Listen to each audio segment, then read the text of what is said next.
Grecia. Grecia, o República Helenítica, es un país soberano perteneciente a la Unión Europea, ubicado en el suroeste del continente europeo.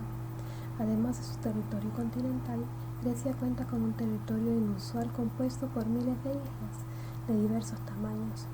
Cuenta con más de 11.000 habitantes que componen una sociedad bastante homogénea y en su mayoría hablan del mismo idioma griego. En cuanto a su geografía, cuenta con un territorio mayoritariamente montañoso, un clima cálido y playas paradisíacas, lo que conviene a este país ser un punto turístico de gran atractivo mundial. Grecia cuenta también con una de las historias más ricas y extensas de la antigüedad.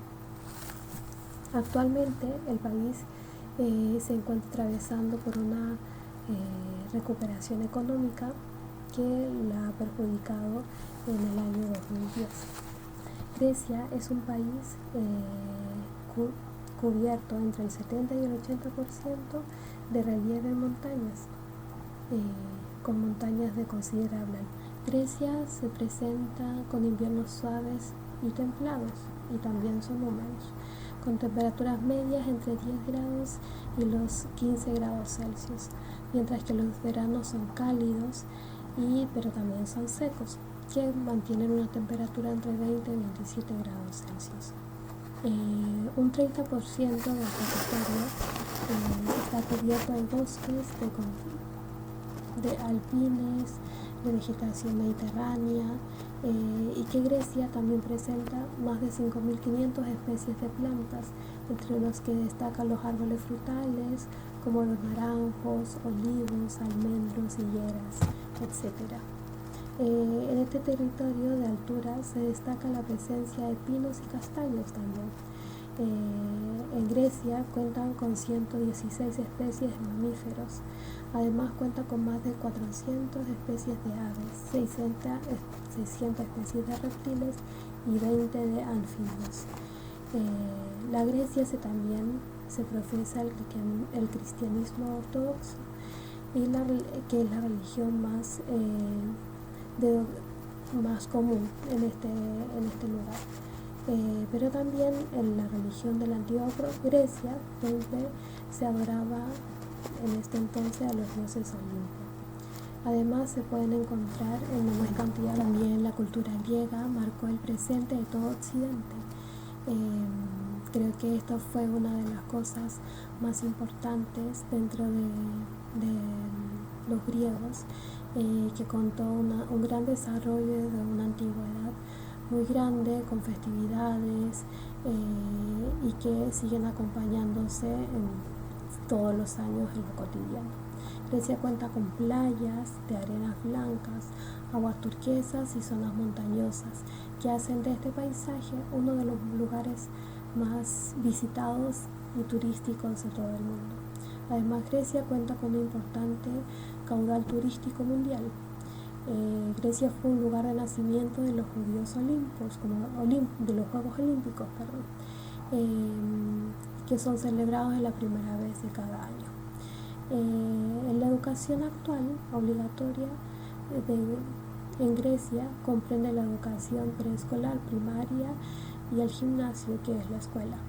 La educación preescolar es obligatoria para todos los niños mayores de 4 años.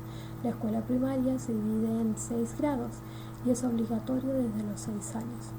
Lo que se denomina gimnasio comienza a los 12, durante 3 años, y puede ser especializado en educación física, música o teología.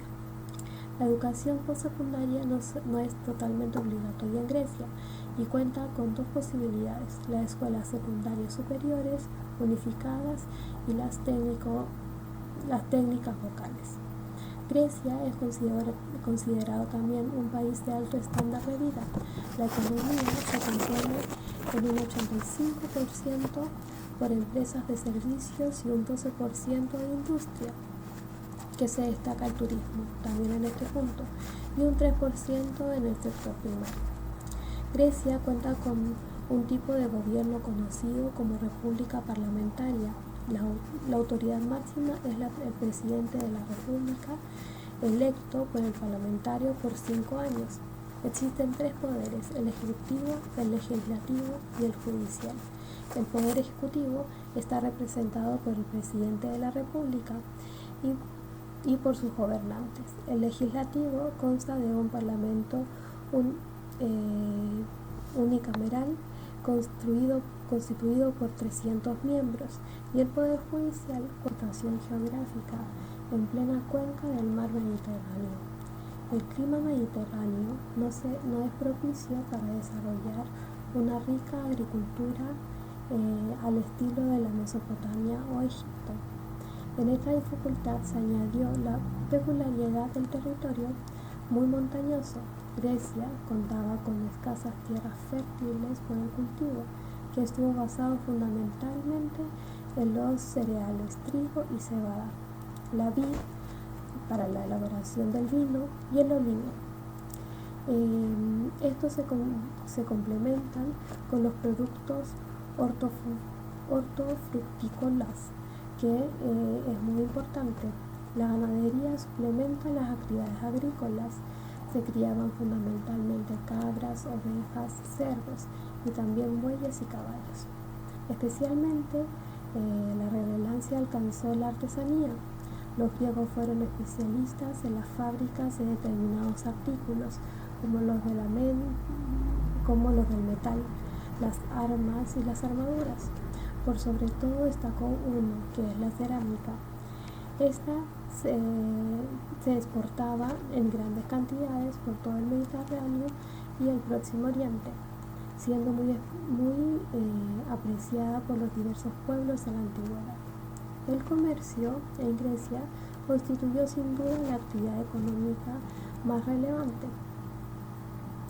Una importante flota mercante surcaba el Mediterráneo. Los intercambios se realizaban en moneda fundamentalmente de plata, extraída de minas. Los yacimientos mineros más importantes, el desarrollo de las ciudades-estado, esta se fue puliendo cada vez más. Los griegos eran principalmente campesinos dedicados a las labores de producción, que se ha hecho también, que puede decirse que corresponden a las sociedades de autoconsumo. Sin embargo, el comercio entre ciudades era también muy importante. Claro que estos contactos también se debieron a los continuos enfrentamientos bélicos entre estados. Poco a poco la clase pudiente relegó los deberes de los esclavos mientras ellos se dedicaban a trabajar. Grecia, los orígenes de la lengua griega, comenzó una familia lingüística de indoeuropea, dentro de los idiomas que producen de este tronco común, con la comunidad de los orígenes, que resulta notoria tanto en su estructura sintáctica y morfológica. En este periodo también hay distintos tipos que influyen en el griego. Uno de ellos es los primeros testimonios que se dieron dentro de la antigua Grecia de la lengua griega, que encontramos en todas las tablillas que se han ido mostrando en todo este proceso, ¿no? Que son las tablillas micénicas, que fueron elaboradas en el siglo XV a.C., redactadas en el silabario denominado Lineal V, que este fue una de las cosas también muy importantes. Uno de los otros puntos son los dialécticos del griego, de la literatura y de la geografía real. Por esa literatura no está escrita en un griego común, como suponemos que fue en la etapa primitiva. Después de que los griegos entraron en la subpenínsula helenística, y que se conformaría allí la separación lingüística del griego respecto a las otras lenguas indoeuropeas, sino que se nos presenta ya como una clara variedad de dialéctica. Homero compone sus poemas en una forma literaria de un tipo artificial. La lengua de la épica que es la del dialecto jonio, mezclado con formas eolias, y que se fueron en algunas arcaísmos. Está escrita en eolio y la lírica coral, la del pondirado, del Tabas, por ejemplo, está escrita en dialecto dorio.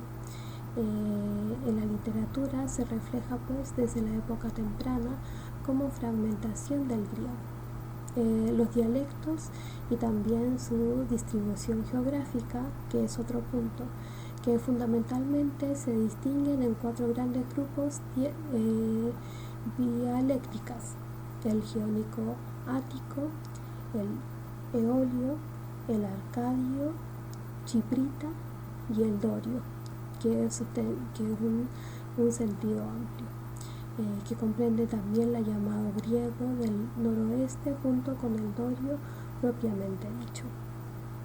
También uno de los puntos importantes es que se tiene que dar en las lenguas literarias. Así pues, así se puede advertirse por el lado de una división dialéctica geográfica debida a la distribución de las tribus griegas que conquistaron y colonizaron diversas zonas del ámbito helenístico, y por lo otro la utilización de un dialéctico u otro según las convenciones literarias que impusieron a los varios géneros poéticos una u otra forma por una tradición. La quione o lengua común también es una de las lenguas muy importantes. Con todos los dialécticos griegos fueron desapareciendo al extenderse el uso de la lengua griega como la lengua de cultura y de uso comercial y civilizador en todo el Mediterráneo oriental y en los territorios conquistados por Alejandro Magno. La lengua común griega se impuso como una especie de lengua franca de todo un inmenso dominio cultural, donde las fronteras de la India hasta Egipto y de allí hasta el sur de Italia, como el vínculo de la civilización y la cultura con un impulso arrollador. Una de las cosas también importantes es la quione. Era la lengua en la que se tradujeron los textos del Antiguo Testamento y la que se escribieron los del Nuevo, la que utilizaban los filósofos y los mercaderes, los gobernadores de Oriente, y ya que fueron escritas en griego con griegos o romanos. El griego medieval o bizantino con el griego moderno, desde que Constantino trasladó a la capital del Imperio Romano a Constantinopla en el año 330 hasta la conquista de la ciudad por los turcos de 1453. Una de las cosas también que son muy importantes es el griego moderno, la importancia del griego como una lengua de cultura, una lengua que hemos dicho que es de historia más larga de todas las que conocemos, desde mediados del segundo milenio antes de Cristo. Por el conocimiento de la lengua griega, resulta mucho más importante aún por otra razón, la de un lugar de la historia como punto de partida de la cultura occidental. En Grecia encontramos las raíces de nuestro modo de pensar y expresar el mundo, y muchos de los logros iniciales y decisivos del rumbo de la cultura europea se expresaron y pensaron por vez primera en palabras y conceptos griegos. También la cultura griega en Roma, que también fue un resurgir para todo este tiempo, un resurgir de los estudios griegos y el Renacimiento, que creo que también fue muy importante durante la Edad Media en Europa, que se desconoció casi por completo el griego. La conocida anotación de un margen, de unas personas que estuvieron ahí, que pudo caracterizar muy bien un periodo de siglos de ignorancia del saber antiguo. Pero luego, el resurgir con el humanismo renacentista, los estudios de la lengua griega, con las numerosas ciudades, ediciones y tradiciones de los clásicos.